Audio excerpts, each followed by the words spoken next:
Hello everybody, welcome back. It's been a while since we've had one of our little chats, and I've been wanting to make this video for a while now, and just haven't had the chance, but today's the day. We're going to be talking about something that's not all that comfortable to talk about, and that's our recent economic downturn. Some of you might even call it a recession. We're going to talk about it right after this.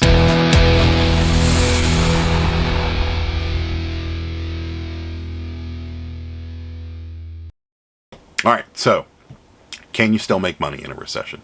Yeah, you can. Absolutely. Can you still continue on in your business? Sure can. Is it going to be easy? No, it won't. Can you do things that maybe are outside of your comfort zone that might net you a little more money? Yeah, you sure can. Do you need to close up shop and say I'm done, I can't do this anymore?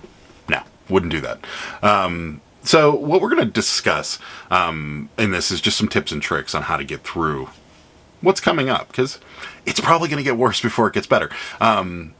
You'll see a lot of peaks and valleys, but all in all, it's going to kind of fluctuate on you, and it's just the nature of the game. One thing I do want to say right off the cuff, and before comments start flooding in this video, this isn't going to get political. There is no political comments or opinions that are going to come from me in this video. This is just tips and tricks on how you can survive and continue to, live within your reselling business. For those of you that are like us that are full-time, it might be a scary time for you, but just know things are going to get better at some point. It may take a little while, but things will get better, and we will all get through this. But what we're going to talk about is just some tips and tricks that I've learned over my years in sales on how to get through times of economic downturn. One of the ways to do it, and not my favorite way of doing it, but it can be done, is what I call the race to the bottom. And that is just start slashing prices and moving things down and making things cheaper, because eventually things will sell because they're the cheapest. Not my first choice. It's probably my last choice, and I don't recommend it. You tend to just be racing everybody else to the bottom. A lot of people are going to cut their prices when things get more expensive, meaning everyday things that people need to survive, like gas or food or things like that. And people that are in this type of space where you're selling things that maybe people don't necessarily need are going to start slashing their prices, and things are going to start to go down. I don't believe in that. I believe that, at some point, things are going to swing back up, and you're going to be one of the people that are still left with a product that you want to make certain amounts of money on. Now, that being said, if that's all you have and you don't have a lot of other diversity in your business, you may want to consider cutting your prices to kind of compensate with market. But if you're like us and you sell a wide variety of things, if you have one or two things that you're just hanging on and you want to make some money on, just leave them where they are. Eventually somebody will buy it. That being said, if the market is dictating and you're hundreds of dollars higher than everybody else, it's up to you. Whatever you want to do. You can wait, hope things get better, or you can cut your prices and try to sell it a little faster. That's up to you. Not something I really want to touch on all that much here, because that's not what we're talking about. What I'm talking about is things that you can do every day and when you're outsourcing and so forth that will help you continue to sell what you need to sell to be able to survive. One of the things you can do, and one of the more practical things I think, is to start focus on things that people are going to be buying whenever a recession or an economic downturn happens. Things that people still need.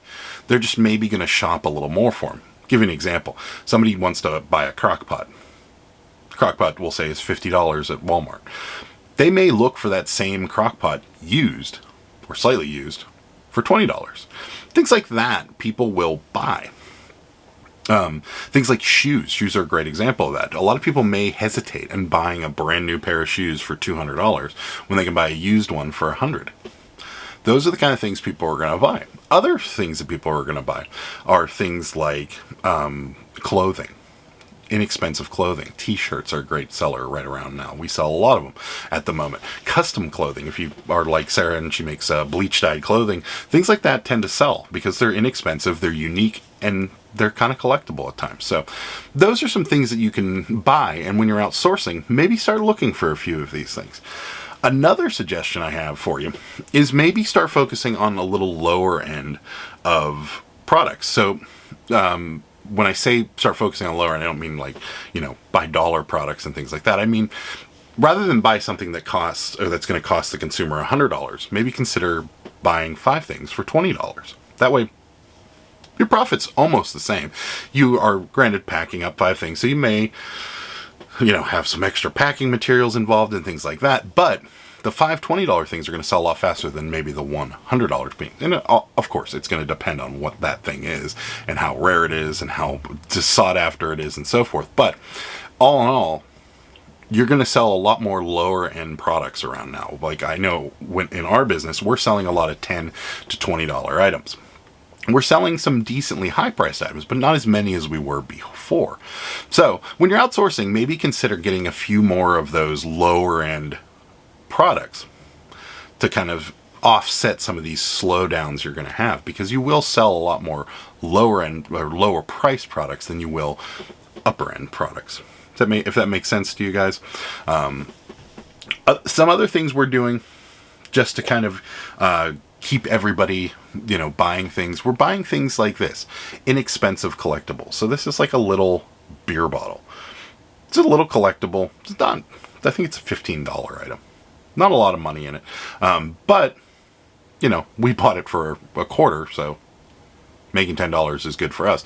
But things like this will sell because it's a collector's item that, maybe somebody collects things like this that are a little bit more money and just kind of scratch that collector itch. They're going to buy something like this just to kind of satisfy their little craving to continue to collect. Other things, we sell a lot of Cabbage Patch dolls. You know that. This is a newer Cabbage Patch doll, so it's cheaper. She runs between $15 and $20, maybe even $12, depending on the outfits and things like that. But things like this, people will buy, maybe for their children. Inexpensive toy for a kid, or maybe they'll buy it for themselves if they're a collector, and instead of getting the $50 Cabbage Patch, they'll get the $12 one. So things like this are good for 2 reasons. One, you got the people that may be buying it for their children, and number 2, collectors may buy them just because it's a little cheaper. Other things, like we mentioned before, clothing, custom t-shirts. These are selling between $8 and $10. We got another one here. This is actually a Dave Matthews t-shirt. Custom bleach dyed by Sarah. Again, $8-10. We're selling a lot of this kind of stuff, and that's what we're focusing on. We're going more for quantity rather than, high-end quality. Not that we're selling junk. We're just selling a lot more lower-end products rather than selling a ton of upper-end products. It's just a strategy we have. Some other strategies we're using, if you haven't been following our live show very frequently, we're actually expanding out a little bit. We're starting to veer into other markets that we haven't tried. We've been selling at a flea market. It's a good way to move some product kind of quickly, inexpensively most of the time. Some flea markets are a little more than others, but ours is $25 for the spot, and then you set up and things don't go for eBay prices, but there's also no fees. There's no shipping supplies. There's really not a lot of time involved. Rather, you're sitting there, but, the sale itself takes minutes. So that's another thing we're doing to kind of expand on, our reselling. And then there's other things you can do outside of reselling to just kind of keep some money coming in. I know people that have been driving for Uber or doing some of these delivery services that are out there just to kind of keep a little bit money coming in and still be able to work with your schedule for your reselling business. I'm not saying to give up on your reselling business. I'm just saying maybe take on something like that to kind of support until your sales start to lift back up. There's no shame in it. A lot of people do other things just to kind of supplement their income. It is what it is. So, to recap, again, please don't flood me with political comments in this. It's just something that I want to throw out there for you guys to kind of help you get through it, because just like us, we don't want to go back to the 9-to-5 grind. We don't want to go back to doing working for somebody else. We're enjoying working for ourselves, and we're going to continue to try and do that for as long as we possibly can. So there isn't anything we wouldn't do to continue down this road, because it's great and we love it. It's great being your own boss and being able to make your own schedule. And for those of you that do it, you understand what I'm talking about, so you'll fight to continue to do it. So, a couple things I'll leave you with. The first and very most important thing is this is not going to last forever. It will get better, and things will change, and for the better, I promise. It always does.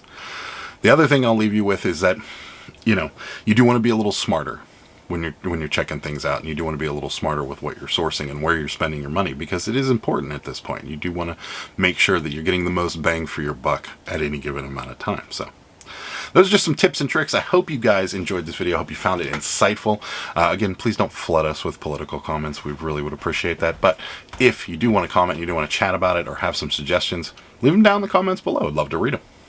Thank you guys so much. If you like this video, click the thumbs up. I'd appreciate that. And if you have made it this far and haven't subscribed, click the subscribe button. I'd appreciate that too. Thanks for watching. Bye. Good day, sir!